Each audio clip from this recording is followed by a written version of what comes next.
Chào anh chị và các bạn. Hôm nay em sẽ làm món bánh rang bừa. Khi mà em còn nhỏ, mẹ em hay làm món bánh rất là đơn giản, mộc mạc thôi, nhưng mà cứ mỗi lần làm thì em lại nhớ quê hương, nhớ bếp nhà ngày xưa. Vỏ bánh mềm, dẻo, nhân thơm đậm đà. Cắt ra bên trong mộc nhĩ, thịt hòa quyện cùng với tiêu, hành. Bánh nóng hổi, ăn kèm với chén nước mắm, ớt nữa là đúng chuẩn vị luôn á. Thì để làm bánh rang bừa, nguyên liệu cũng quen thuộc lắm. Em có ít bột gạo nè, một chút bột bắp nữa. Ở đây em có thịt xay, em dùng thịt ba chỉ, nấm mèo hay còn gọi là mộc nhĩ, một chút muối, thêm hành cho nó thơm. Món bánh quê nên là nguyên liệu cũng toàn những thứ bình dị vậy thôi. Em dùng 250g bột gạo lọc 3 chữ A, 30g bột bắp. Anh chị có thể dùng bột năng thay thế cho bột bắp. 1/2 muỗng cà phê muối, 3g.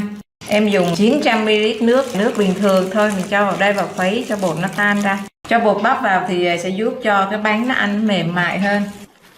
Sau khi khuấy cho nó tan rồi thì em sẽ đem đi em lược lại. Em sẽ lược lại thêm một lần nữa cho thiệt là mịn. Và bây giờ thì em sẽ để bột nghỉ ở đây 45 phút. Em sẽ đi ướp thịt. 200g thịt ba chỉ em sẽ dùng 1/2 muỗng cà phê hạt nêm 3g, 1/2 muỗng cà phê đường 3g và 1g bột ngọt. Thêm 1 muỗng cà phê nước mắm 3g. Anh chị có thể dùng thịt nạc kết hợp với mỡ thêm cũng được. Để thịt ở đây cho thấm, em sẽ đi chuẩn bị hành chúng ta xào nhân. 1g nấm mèo khô em đã ngâm và rửa sạch rồi. Nấm mèo hai da đó, cái màu nó nâu nâu, đừng có chọn cái màu đen quá.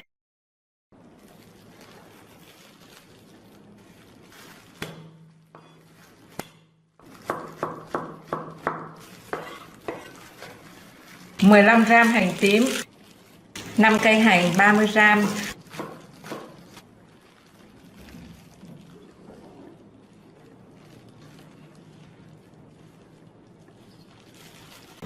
Phần tiêu hạt này em sẽ rang cho thơm lên rồi mình giã ra để mà xào nhân. Ở trong cái món bánh này tiêu em đập dập và không có giã nhuyễn và cũng không có xay nhuyễn. Bác chảo lên đây, em cho chảo nóng lên và cho vào đây 2 muỗng canh dầu ăn. Dầu nóng rồi thì em sẽ cho hành tím vào trước này. Cho phần gốc hành vô luôn. Khi cho hành thơm lên rồi thì em sẽ cho tiêu vào. Đặc biệt ở cái cách dùng tiêu này giúp cho cái món bánh nó sẽ có cái hương thơm đặc trưng, thơm lắm luôn Và em dùng nhiều tiêu 1,5 muỗng cà phê 8g.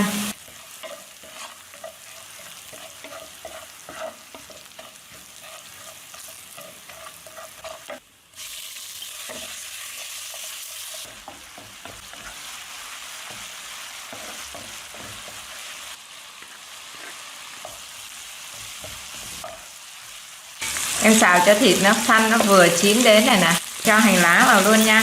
Cho hành lá vào rồi thì em cũng tắt bếp luôn nè. Nhân sau khi xào xong nó thơm lắm. Cái mùi hành phi hòa với mộc nhĩ, đúng là bánh quê rồi. Bột sau khi mà ủ đủ thời gian rồi thì em sẽ cho vào trong chảo để mình lấy trùng bột. Chảo nóng rồi em cho vào đây 5 muỗng canh dầu ăn.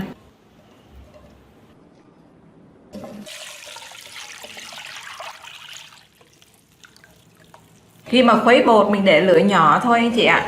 Và khuấy đều tay, nên dùng dụng cụ mà có cái bàn to to để cho cái phần bột nó không có bị đóng ở dưới đáy chảo.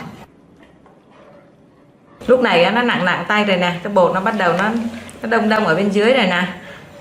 Thì nếu như mà mình thấy nó đông đông đặc đặc nhiều rồi, anh chị tắt bếp đi và mình tiếp tục mình khuấy.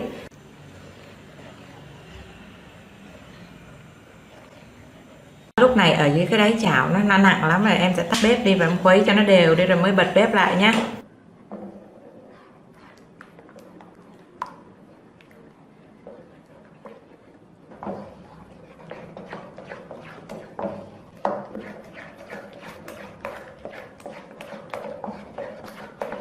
Lúc này cái bột nó tương đối là mịn rồi nè, em sẽ bật bếp lên mình tiếp tục mình khuấy nữa nha.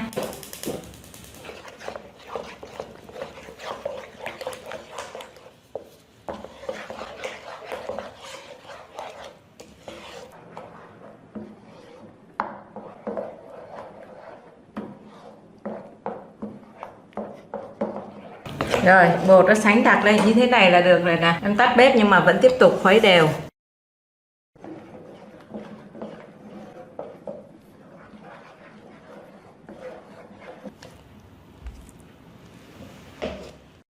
Lá dong hoặc là lá chuối thì anh chị đem đi hơi lửa cho nó dẻo ha, để mình gói nó không có bị gãy. Lá dong em đã hơ rồi và gọt bỏ bớt cái phần sống cứng nè. Cái màu xanh tươi này mình để ra ngoài. Cho một ít dầu ăn lên trên lá để bánh nó không có bị dính. Em làm cái bánh to cho nên múc một cái muỗng bột lớn này đầy luôn. Em đặt cái miếng bột lên lá dong, xong rồi em đàn ra cho nó bằng bằng nè. Rồi cho nhân lên giữa nữa là xong. Gấp cái mép lại, cuộn dài theo hình răng bừa ha, và mình lấy cái ngón tay mình miết để cho nó sát phần bột. Rồi phần lá còn lại này sẽ gấp hết vào làm đôi vào trong này. Bột tới đâu mình bẻ tới đó. Bánh này thì gói không cần quá chặt nha, chỉ cần đều tay là được. Làm từng chiếc thế này em cảm giác y như hồi nhỏ ngồi bên xem mẹ làm, nhớ lắm luôn á.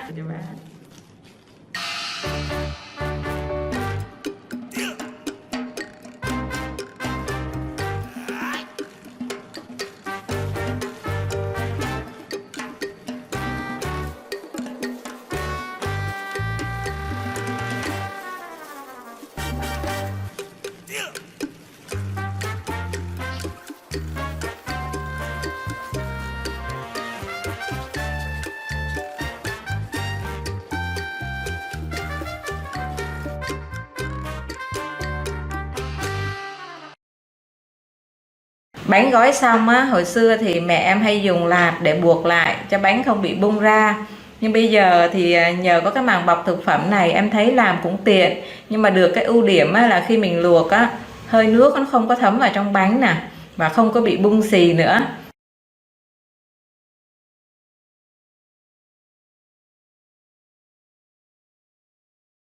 Bây giờ thì cho bánh vào đây để hấp nè.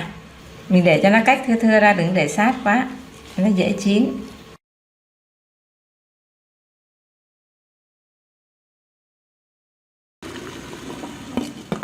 Em để sửng lên đây hấp và chỉnh lửa vừa. Bánh này thì hấp 30 phút là chín.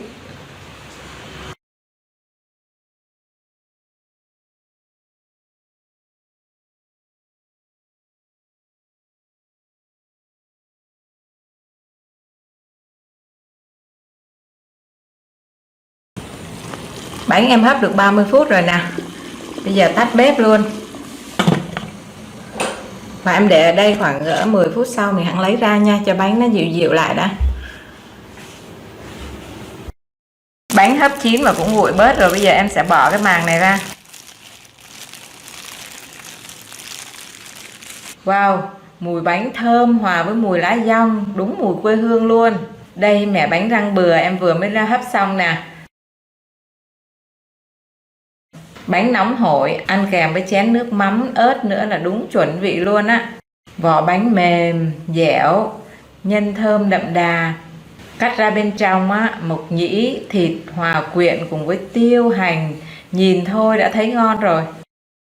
Cảm ơn anh chị đã xem video. Hy vọng rằng món bánh rang bừa này sẽ mang đến cho anh chị chút hương vị quê nhà, để ai xa quê cũng có thể làm lại món bánh tuổi thơ của mình. Nếu mà anh chị thích những cái món quê dân dã như thế này nhớ ủng hộ kênh Món Ngon Mẹ Nấu nha, để em chia sẻ thêm nhiều món nữa nha.